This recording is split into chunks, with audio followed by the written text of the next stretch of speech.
Здраво, јас сум Небојша Гелевски Бане, работам графички дизајн преку 30 години, а толку време и правам книги. Да, од оние книги без батерии. Интересно е, ќе изборувам за книги без батерии, а носам мајца на батерии. Живееме во едно лудо време, декември 2020 година. Би сакал да се заблагодарам на Центарот Јадро што ги организира овие предавања, обуки да речеме за графички дизајн. Криво ми е што не е во живо, затоа што осмислено ми беше предавањето да биде на некој начин и работилница. Ќе се потрудам сепак да го претворам во работилница со дигитален аудиториум, да речеме, онлайн дизајнери. Зашто ќе зборувам денес? Значи, денес ќе поминам низ процесот на дизајн на книги, но малце подлабоко. Значи, нема да зборувам само за изгледот на корицата, туку ќе одам и во внатрешноста. Самото предавање ми се вика од прва до последна, затоа што за мене, освен првиот впечаток за книгата, исклучително ми е важен и внатрешниот дел на книгата. Ќе зборуваме за дизајн на корици нормално, ќе имам примери на книги од Македонија, лоши примери на книги од Македонија и добри, се разбира. Ќе зборувам доста за фонтови и типографија. Тоа ми е многу важно и многу е значајно за правењето на книги. Ќе имам чисто конкретни практични совети како се прават книги. Ќе зборувам и за македонски фонтови. Ќе почнам со анализа на една книга, What Every Man Think About Apart From Sex, значи на што мислат мажите освен на сексот.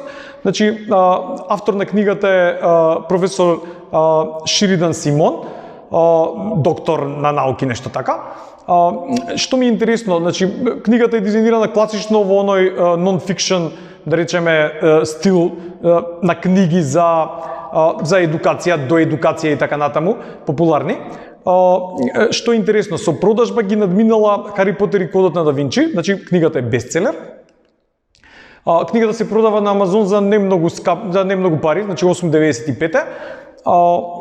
Може да се нарача, може да ви стигне дома. Што ми е најинтересно со оваа книга?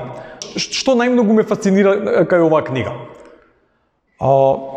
Оваа книга има само корици. Значи има и внатрешни страници, но на внатрешните страници нема ништо, така да внатрешните страници се бели. Што значи ова?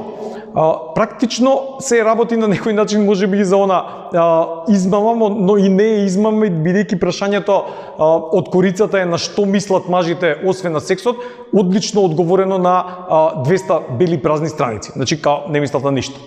Во суштина, ова е интересен пример на книга, значи добар бизнис направил апсолутно професорот со оваа книга.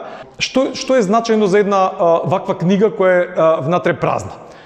Значаен е бизнисот. Да ви прочитам, например, некои рецензии за книгата, објавени во некои списанија и на интернет. Например, не пропуштајте го интересниот пресврт во задното поглавие. Одлично. Мислам дека не сум прочитал по-концизна книга која води директно до поентата на животот. Професорот Симов толку многу се разбира во свеста, што е во состојба да ја објасни на многу едноставен начин. Да, ја прочита во еден здив. Да направиме една мала анализа што е важно за оваа книга. Колку е важна корицата и колку е важна содржината и дизајнот на внатрешните страници. Во оваа ситуација корицата е исклучително важна. Хуморот, идејата, доктор ја напишал и така натаму, самиот наслов. Содржината во оваа ситуација морам да кажам дека не е баш важна, дека апсолутно се работи за, да речеме, деловна стратегија, да не речам деловна мамка. Но мораме да кажеме дека вакви книги се прават еднаш во милион или успеваат еднаш во милион. Што е уште интересна книга и ќе завршам више со професорот Симов, се продава и за Kindle. Верували или не, се продава за електронска книга. И сега тука баш не им ја разбирам финтата. Ама окей.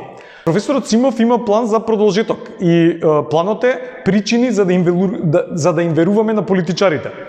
Очекувано. Патот на книгата. Значи, пред да почнам со главните поенти на мојата презентација или главните совети, да речам, би сакал да ви да разговараме малку за патот на книгата. Работам, да речеме, со книги речиси 30 на години и во Македонија имаме огромно изместување од правилата како се прави книга. Значи, би требало патот на книгата да биде следен.